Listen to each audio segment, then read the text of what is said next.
Hello, everybody. I'm Simon Pimenta, and today I'm going to interview Vishal Soni. So, hello, Vishal. How are you?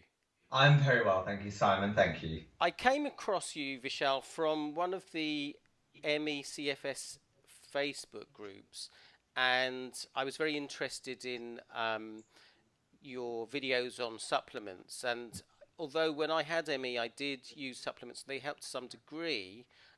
They weren't the thing that really made the difference. So I was just really interested to speak to you because it sounds from the videos that you've made that the supplements were a significant part of your recovery. Is that right? Yeah, completely, Yeah. 110%. Excellent. And just to tell anyone watching, Vishal has also just recently set up an excellent Facebook group called Elite Health and Wellness. So That's check that absolutely out and go and join that group. for sure. So, Vishal, you're in Birmingham, is that right? I am indeed in the lovely area of the West Midlands. That's Okay, correct. excellent.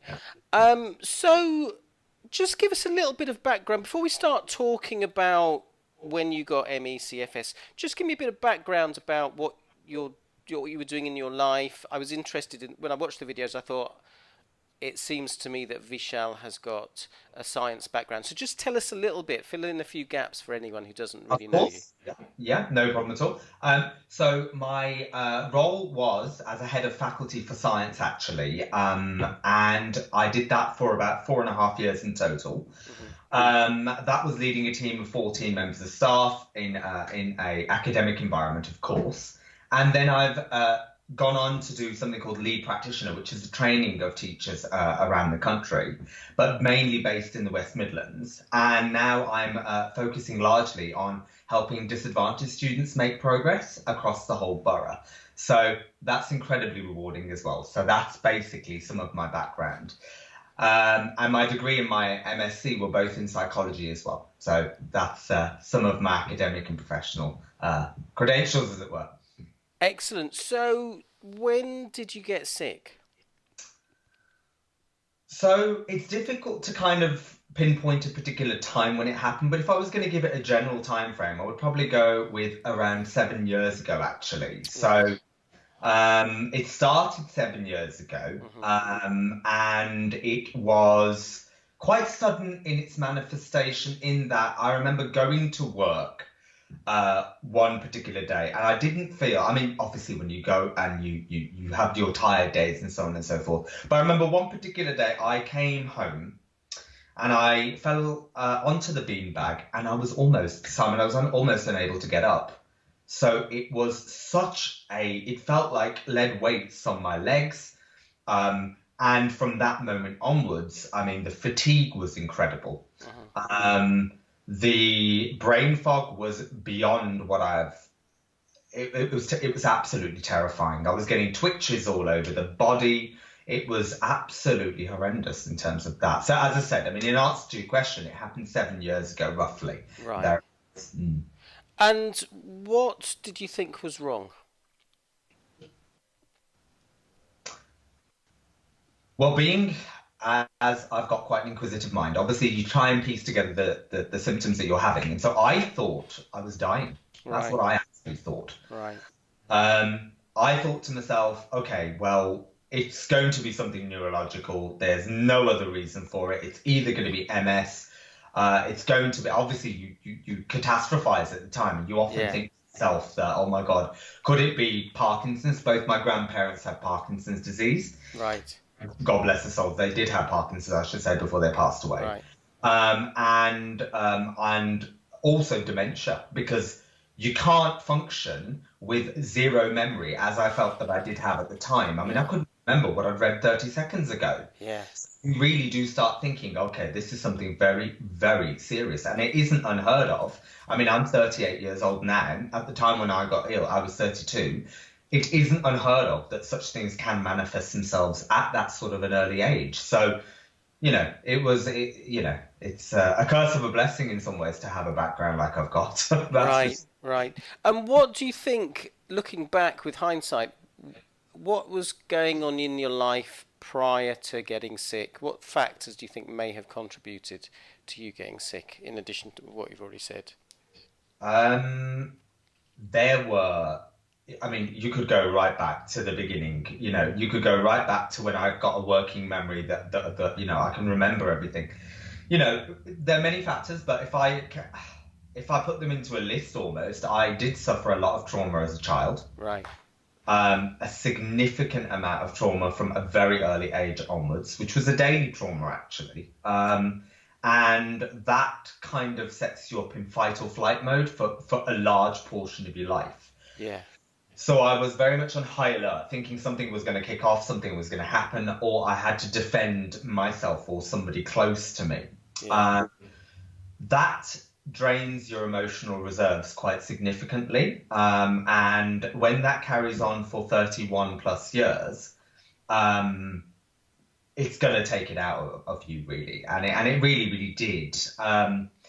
To the point where, if somebody in authority would come into my workplace, I would literally freeze on the spot because I was always like, oh my God, something's going to happen.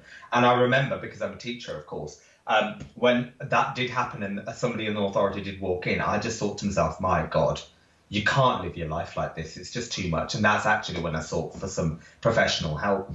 But I'll come back to that in a minute. Yeah. Question. We also, my parents owned a business.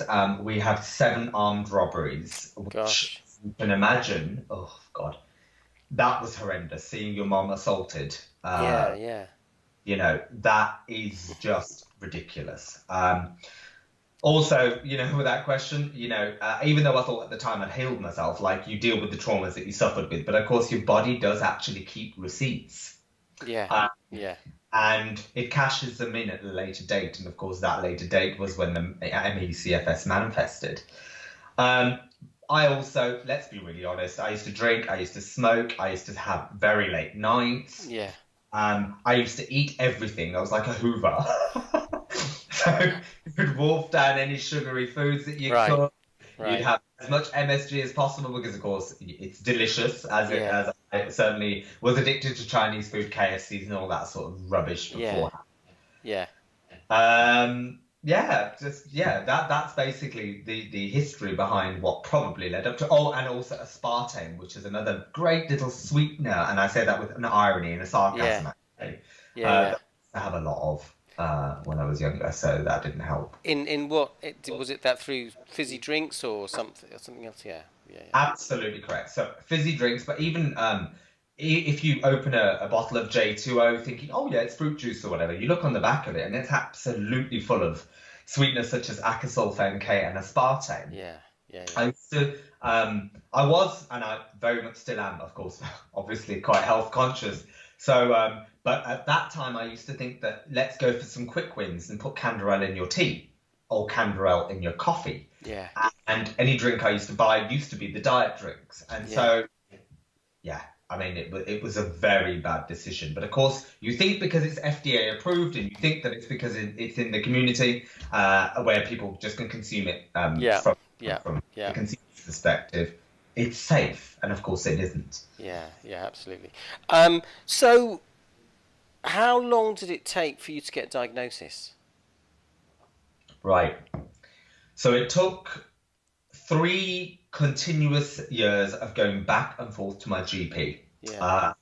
From 2010, 2011, right up till 2014 was when I actually got diagnosed. Right. But in the meantime, what I ended up having was a full gambit of tests. You have your normal blood tests. They all come back as normal.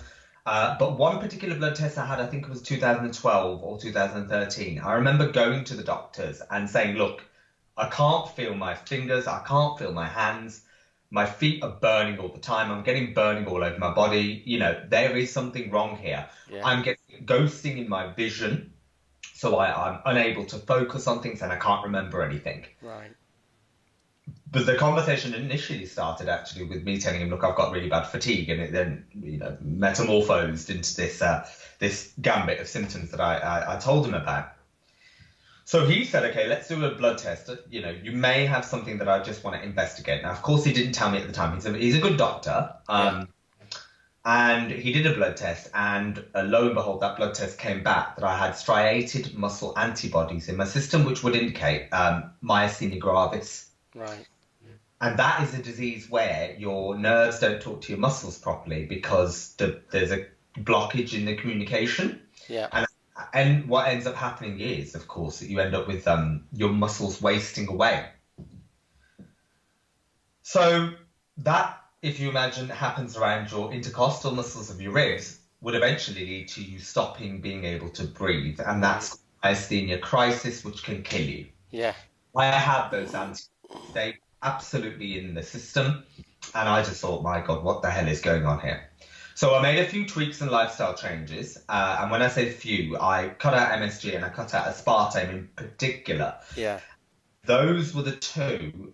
When I cut them out, it's going to sound very odd, but I did go back to the doctor around about 6 to 12 months later, and I said, I need this retesting. I want to make sure I don't have this. And the striated muscle antibodies were no longer in my system. Right. It was also confirmed at that time that they did some needle tests, that they put some needles in my muscles, and they tested the nerve transmission speed, and they found that I didn't have MG, thank God. Right. So that was a blessing. Right, okay. And what diagnosis were you given in 2014? 2014 was a diagnosis of ME. Right, okay. I went to my occupational therapist, and that's what she said. She said that you've got ME undeniably. Yeah, okay. So what was life like with ME? How did it affect your life? I've always been quite an extrovert. I've always been quite a social butterfly. I've always been around talking to people. I've always loved to get to know people. That's something I love to do. Yeah.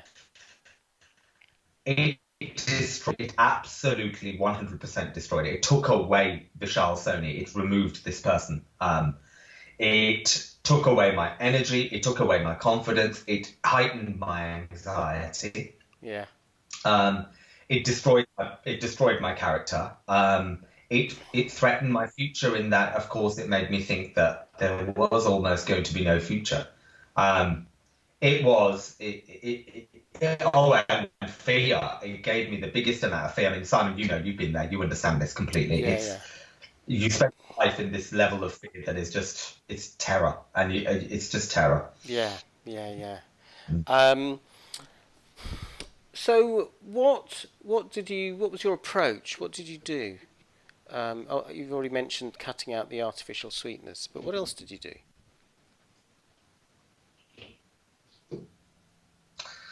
Can you hear me, Simon? Yeah. Broken up a little bit. Yeah. So I can hear you. Oh, good.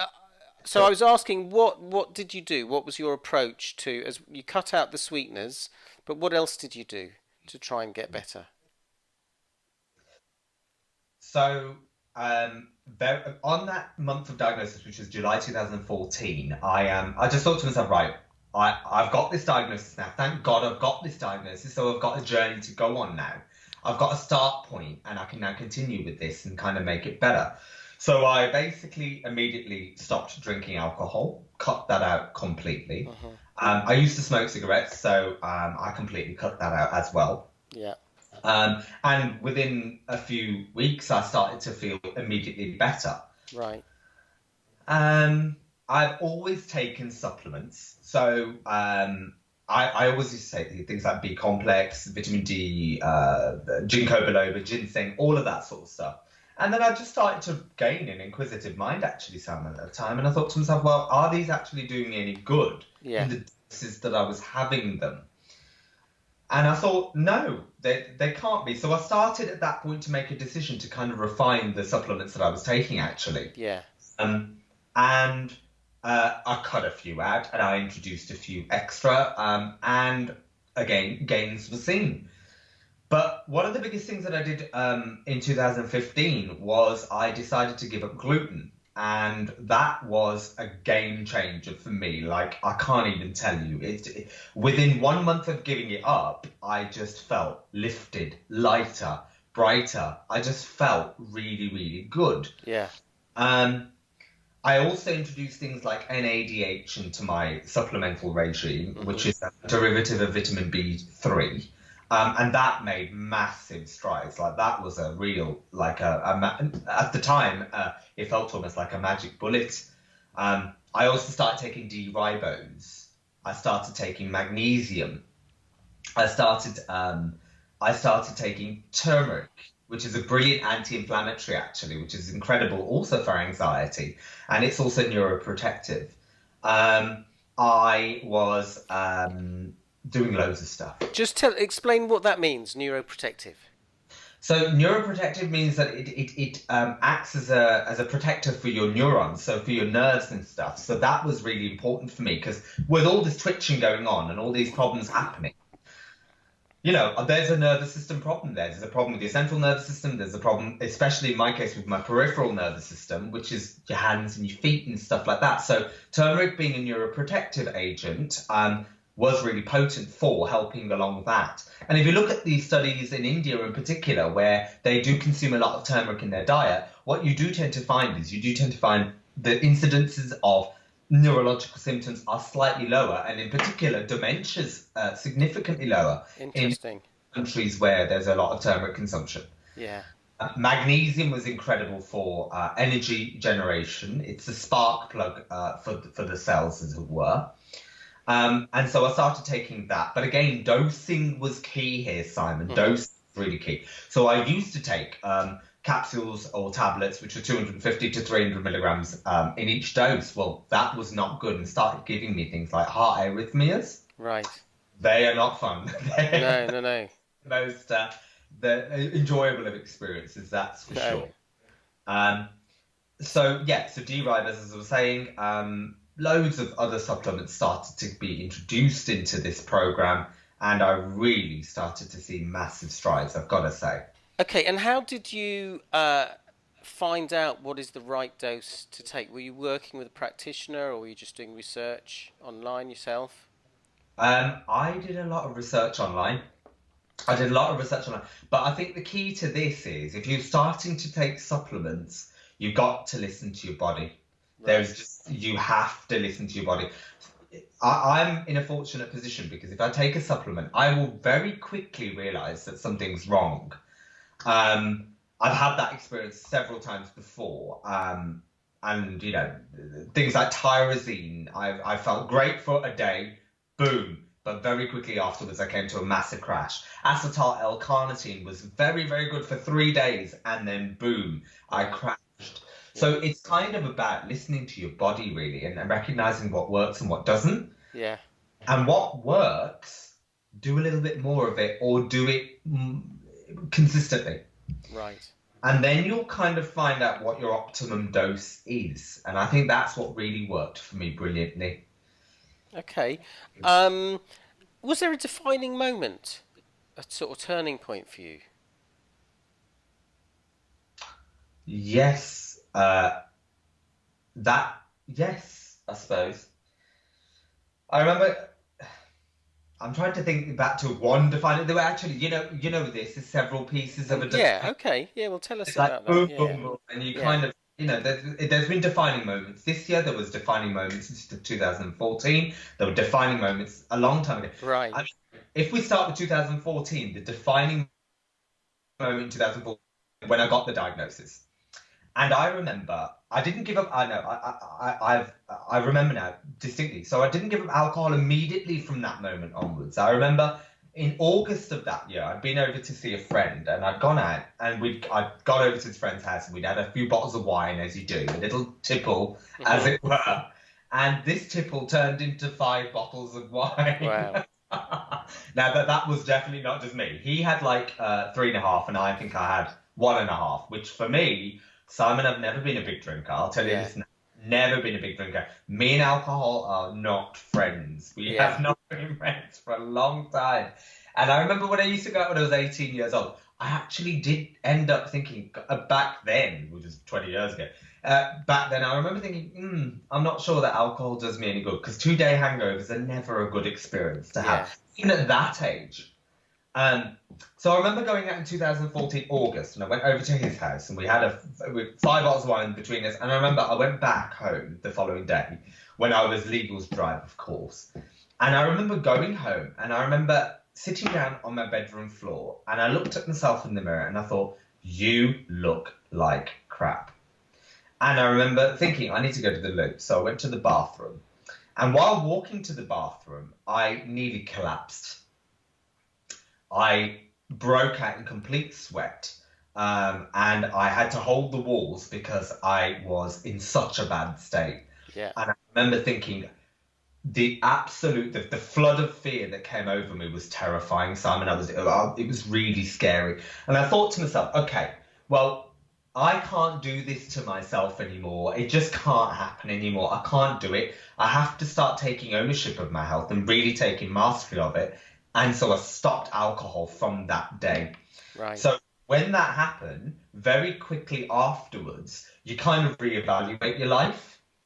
And you kind of get into a mindset of putting your health first. And that was the first big step. And from that came, you have to then cut out people that lead you onto a destructive path. You then have to cut out the influences that take you in the wrong direction. And, you know, I had to cut a couple of friends out, and it was the best thing that I ever did for me because, of course, it put me on the right path. And yeah, that was one. The other one was the myasthenia gravis diagnosis, which was terrifying. Sure. And, you know, there's been many milestones. This year was a big one. This year was terrifying. I had a H. pylori infection, right, which was in the stomach. And I only found that out, really, because I was taking vitamin B12 spray from Dr. Myhill's website. And I remember thinking after taking it, wow, you know when your eyes just feel like they open and you just feel more alert, everything happened at that time. And I remember thinking, okay, well, I need to investigate this. Why is it that I'm not able to take it in my diet? What is it that stops me from being able to absorb it naturally? And so I investigated more. And of course, I've been to India 20 plus times in my lifetime. And there, the water supply isn't great. Yeah. And so it's very easy to get H. pylori infections from that. And actually, 50% of the population, they say, are likely to have a H. pylori infection. Right. Which then leads on to something called pernicious anemia, which stops you absorbing B12. Right.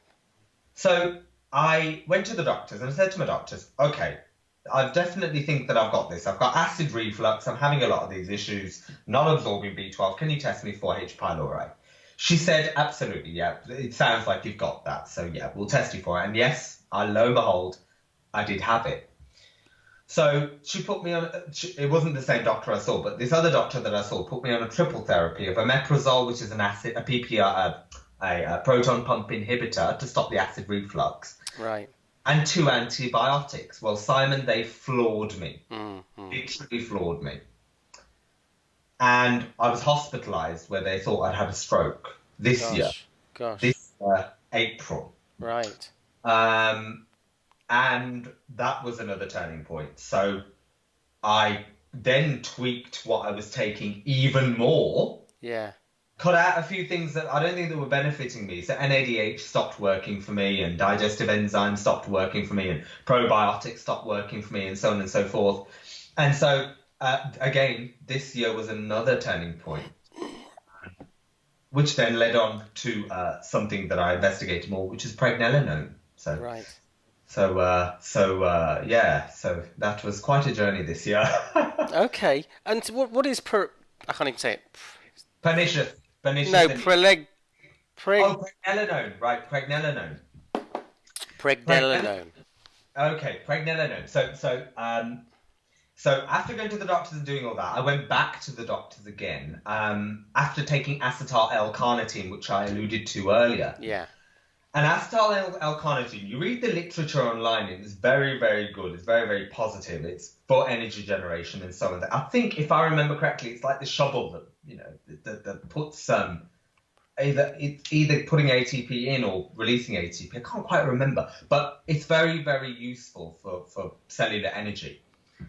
So I went back to my doctors after having a significant crash on this stuff. I took it for 3 or 4 days and then found myself getting very agitated afterwards.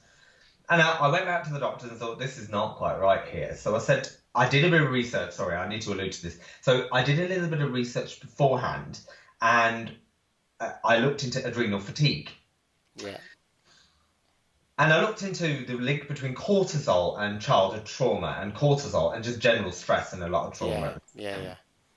Well, at the time, you have a lot of stress. My dad was very unwell 3 years ago. He was in and out of hospital. He went to the NHS hospital 60 plus times with chest pains. Gosh. He was constantly being referred to doctors because they thought he might have Korsakoff's disease and so on and so forth, which is with your brain basically is it's just not functioning properly.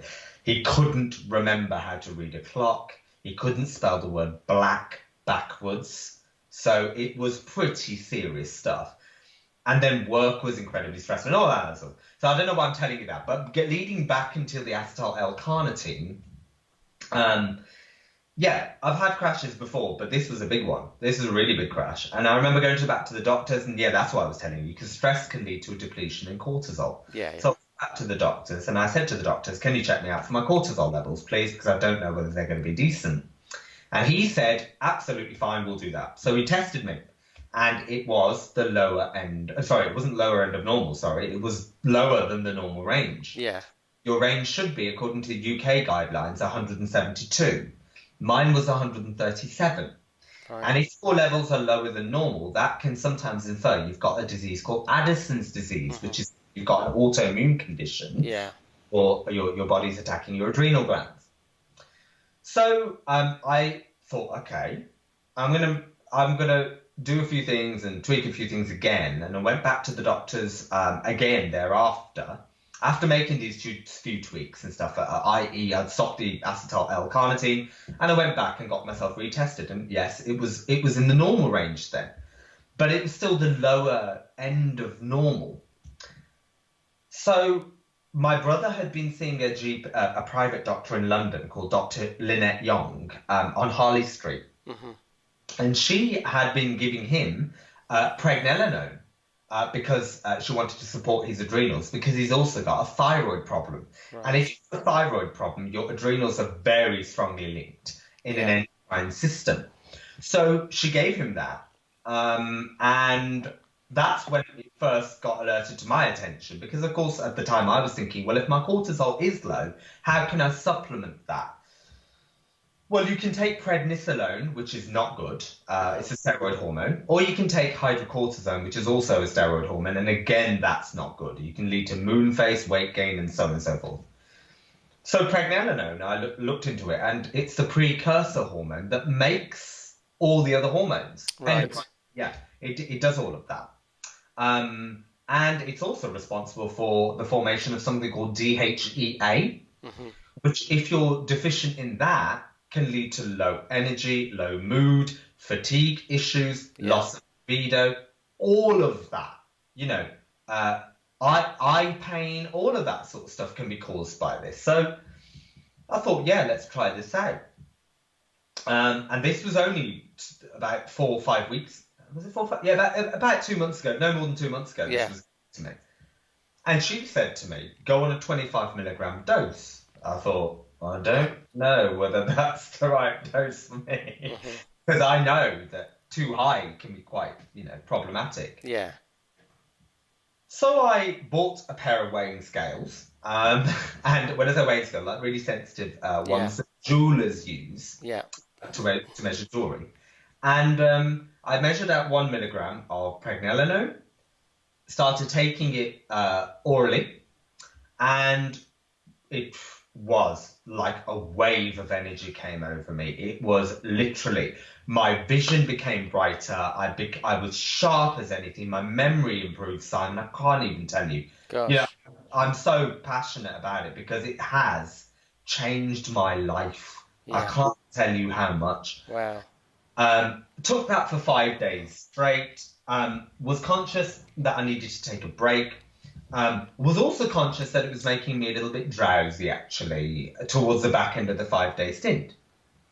So I then, through my forum, Elite Health and Wellness, I kind of looked into that, and I've got some excellent admin staff on there. A lady called Manuela from Germany recommended that perhaps I need to try it sublingually, so under the tongue.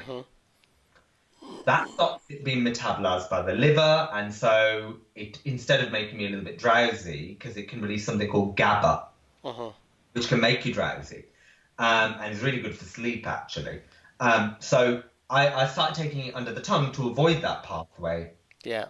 and lo and behold, it's literally, I can't even tell you, Simon. It's a game changer. It's a game changer. Right. Mm. Okay. So that was the doctor at Harley Street who recommended you go on that. Yes, Yeah, absolutely. interesting. Okay, and just going back, you mentioned cutting out gluten. For anyone who's listening who's just not quite sure what that entails, what is it you cut out that would contain gluten? Okay, so all pasta, breads, any flours, any bolt. I don't know, any malt, barley, Yeah, and wheat, of course. yeah, Anything containing all of that sort of stuff. yeah, And I used to be a big fan of that. So I yeah, used to eat soup noodles all the time, pasta all the time. It's not to say that you can't have those things, but always have the gluten-free option now. yeah, yeah. And what did you eat instead? As I said, the gluten-free options. So Oh, okay. yeah. And I've always been a big rice eater because obviously I was going to ask. Asian, and Yeah, I just had more rice. That's what I tend to have. But I remember when I gave it up, 2015. If you look on my YouTube channel, you'll find there's a video of me having recorded a supplements video, and that was 2015. And within 6 to 9 months, I'd lost a stone in weight, right, just something like that, right. gone, completely gone, and it stayed off. Yeah, In fact, there's Novak Djokovic, who was the #1 tennis player in the world. He gave up gluten, wrote a brilliant book about it, and exactly the same happened to him. Weight flew off. He just lost the weight immediately, felt better, felt brighter, felt more energized. yeah. So, to answer your question, all of those products contain gluten. Oh, and also, interestingly, soya sauce. So, soya is another really bad toxin for the system. And I remember when I gave up the MSG, I gave up the soy sauce because often those two things go hand in hand. Yeah. Thinking at the time it was the MSG that was causing a lot of the issues, but now I look back on it, and actually, with hindsight, I would say that it's probably the fact that the soy sauce contained gluten, and often it does. Right. Yeah. Often it does. Interesting. So that's another one. So there are hidden elements of gluten in there that you just have to be mindful of. And although it's awkward to look on the packets, and when you go through the supermarket, I mean, we're all living busy lives. We've all got we've got a lot to do in our existence. But it's worthwhile checking everything, and I do check everything, and it has made a massive difference. Yeah. The other problem with gluten is, Simon, that, it mimics your tissues. So it's a big molecule, so it just kind of punches through the small intestine wall, gets into your bloodstream. Mm-hmm. Your body then sees it there and tries to break it down and attack it. But of course, if it looks like your thyroid tissue, or if it looks like your brain tissue, or if it looks like your nerves, your body will try and destroy those things as well. Right. So that's why they link gluten, they link the molecule gluten to a full spectrum of autoimmune conditions. Right. Full spectrum. And, there is a significant amount of research out to suggest just that, actually. Yeah. Interesting. So, let's move to the present, unless there's anything else you want to add about the sort of things that you did. Soya, that's the only thing I can add. Okay. You've sort of touched on this already, but tell us a bit more about how you are right now. So, I would say I was around about 95% healed. Mm-hmm. I still have tingling in the hands and the feet. Mm-hmm. And the tip of my tongue still is there. I still, like a normal person, actually, you'll have good days and you'll have bad days. But I suppose it's really important to get your psychology right in terms of the fact that you can't just attribute the fact that you're having a bad day to the fact that you've got ME. Yeah. So we can all have bad days. And it may not be anything to do with your condition. So where am I in terms of my healing? I'm doing really well. I'm doing really, really well. Things have improved so much. Fatigue is minimized. Yeah. Brain fog is gone, or almost gone. Confidence has improved. Anxiety is almost gone. It's brilliant. I'm doing well. Excellent. And you did mention to me in another conversation that you didn't stop work. No. during that time, which is extraordinary. So, what's the difference now between how you are and how you were in terms of work and managing that? When I got ill, I stayed in work. I didn't. I was very tempted, Simon. Don't get me wrong. I came really close to just thinking I can't do this anymore. Yeah, It was just you get to that level where if you can't function. I mean, I was head of faculty for science. You know, there was a huge responsibility on my shoulders. There's 600 students whose futures are dependent on me. You know, it was a really big thing to ask of me, of a healthy person, let alone asking that of a person who's got ME, chronic fatigue. Um, I suppose I was really stubborn. That's the only way to say it. yeah, I had two mortgages at the time. I had a mother to support. My father had just passed away. My brother was going through university. He's trained to be an optometrist. He's successful now. I had to hold it together.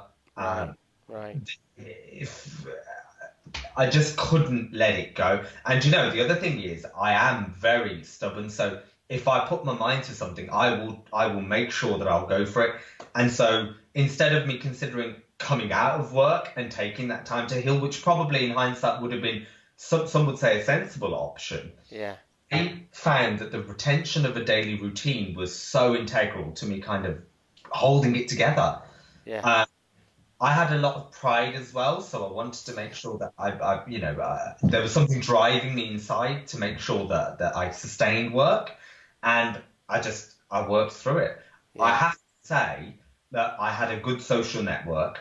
I have to say that my work colleagues were amazing at the time, and they still are amazing now. It comes down to that, I suppose. It comes down to the support network, and also it comes down to an inquisitive mind. So yeah. instead of giving up, I wanted to find out what it was that I could make it better. Excellent, brilliant. It's great to hear. So, with the benefit of hindsight, what advice would you have given to your former self prior to getting unwell? That is a very good question. I would say don't try and think that you're Superman. Take a step back. Excuse me. um, Take a step back. Bless you, by the way. Bless Thank you. you. Sorry, I Thank forgot you. to say. I would say take a step back, relax, and breathe, and understand you can't be all things to all people. That's what I would say. Yeah. I would also say, you know, breathe. That's what I would say. Really just breathe and understand that, you know, your health and healing is more important than anything else. There is nothing more important in this world than that. There just isn't. Yeah. Because if you're not right yourself, you can't be right for anybody else. And you can't spread your joy to anybody else without being healthy yourself. Yeah. And I suppose part of finding that joy actually was yoga. I have to say that was really powerful, like really powerful. So I would say if you could take up yoga earlier, hot yoga in particular, Simon, look after your body, center yourself, get in touch with yourself, and appreciate the present a lot more. And I don't think that before I became ill, definitely I wasn't in the present. I was looking to do the next thing, or I was looking to take on the next task, or I was looking to embark on a new challenge. Yeah. And that is something that I would say. Take your foot off the accelerator and relax a little bit. Yeah. Yeah. So, does that suggest you weren't very good at relaxing prior to getting ill? Completely. Yeah. Absolutely, completely. Relaxation for me would involve destructive behaviors. Right. So I would find the solace and relaxation in the company of others, whereas I suppose now I find relaxation and solace and calm in being just by myself. Yeah. Yeah. And it's the company of things that bring me joy. Other than other people, it doesn't have to be other people. Yeah, no, that's interesting because I know when I got sick that actually, if someone had said to me, "You will spend time lying in bed doing nothing," I would be like, really. Yeah. I Yes. couldn't envisage doing that because I just wasn't a person who would sit and relax. Mm. And I had to learn how to relax. And as you say, I'm now more comfortable, much more comfortable about being in my own company. I still love the company of others. I'm a very social being, but so that's interesting.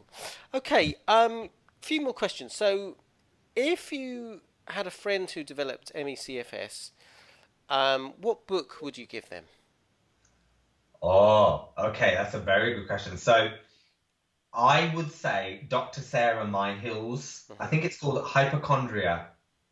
No, what's it called? Mitochondria, not Exactly. hypochondria. Yeah. Yeah. Yeah. The memory's quite not there yet. So yeah, hypochondria, mitochondria, not hypochondria. Yeah. Yeah. It's a very I good book. haven't actually read this book, I'll be honest with you. But what I have done is I've read huge amounts of extracts from this book. And when you look at what Dr. Myhill recommends, it's very much aligned to my thinking. Yeah. You have to deal with the biochemistry of the problem, other than just, I mean, it's not an all or nothing one doctrine will solve everything. But I don't think you can access full healing until you've got the biochemistry right. Hmm. If you get the biochemistry right by changing your diet and your supplements and all of that sort of stuff, then you can work on the psychology and get everything completed. It's a bit by bit jigsaw puzzle, I find. Yeah. So yeah, I would say as a start point, Mitochondria, not Hypochondria by Dr. Yeah. Myhill would be a good start. No, I would agree. It's a very good book. Okay. Anything else you would like to add to that? Any other top tip for anyone who's listening? I would say you are not going to find a lot of help and support from uh, medical professions around you. That's in my experience, and I'm sure you agree Hmm. that that's in a lot of our experience. Yeah. Unfortunately, there's not a lot known and accepted universally about chronic fatigue syndrome (ME). We know it can be a multitude of things that have led to this, and because of that, there's so many different angles to approach this. Um, so I would say my biggest top tip is to go to people who have healed, go to people who've experienced it and come out the other side. Yeah. They are your wells, your plethora of knowledge and experience that you need to kind of get you through it. And you really have to nurture, I would say you have to nurture a beginner's mind. So go into everything with this and research the hell out of it. Research till you are blue in the face, because it is only through your own inquisitive mind that you're going to find out what works for you. I did, and I Yeah. did find out what works for me. And there was a time when I was probably taking 15, 16 supplements a day, trying all of them out. And now I'm down to 7 or 8. Hmm. Taken at exactly the right time and taken in exactly the right dose for what my body needs right now. Um, and so I would say these are the tips that I would say to anybody who's just coming into this horrendous journey. That's what I would do. Seek the knowledge of others and be open to trying out new things all the time. Oh, and sorry, Sam, sorry Go to on. interrupt. Yeah. Yeah. Persistent. You've got to just, harass your doctor in a legal fashion, of course. Yeah. But harass your doctor. Do not give up. Investigate everything and make them, force them to do it. Science is nurturing a scientific mind will really help this situation hugely. Right. Excellent. So, looking forward, what? Actually, before I ask you that, so if you were to name 3 potent healers, what would you say? What would your response to that be? Cut out your allergens that are causing the problem. For me, it was gluten. For me, it was soya. Hmm. For me, it was aspartame. For me, it was MSG. You have to cut all of that rubbish out. So your diet would be falling into that category as well. You really do have to find out the supplements. I think that's one of the most potent weapons that are out there. You have to deal with the biochemistry. You have to deal with the neurochemical imbalances that are in your system. take your electrolytes, take your vitamin B2, take your D-ribose, take your magnesium, take your turmeric, take your cod liver oil. These are so important. I can't even tell you. And if you, as I said, I've put videos on YouTube. If I've forgotten anything myself, please have a look at that. And the third thing is, I would say, work on your psychology. Focus on mindfulness. So learn to just be, and don't worry about the doing aspect of life so much. Yeah. Because I think we do spend so much of our time in I've got to do this, your list. That's it. That's what it is. It's the list that you create in your mind that I've got to do this. Yeah. Don't do it, I'm not going to be happy. Yeah. Yeah. And I really think you've got to learn to do that. So even if it means that if you've got these lists in your head, put them on paper. Yeah. Close the book.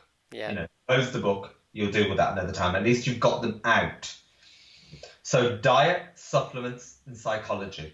Excellent. Lovely. So let's focusing on you, Vishal.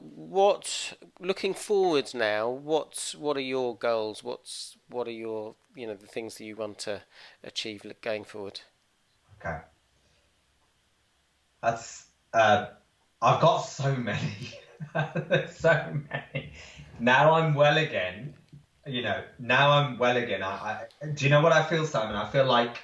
I just feel like my world's opened up. I feel that opportunity's there now, and I feel that I really can go out and I can do stuff that I need to do. I want to continue to work on my Facebook group, Elite Health and Wellness.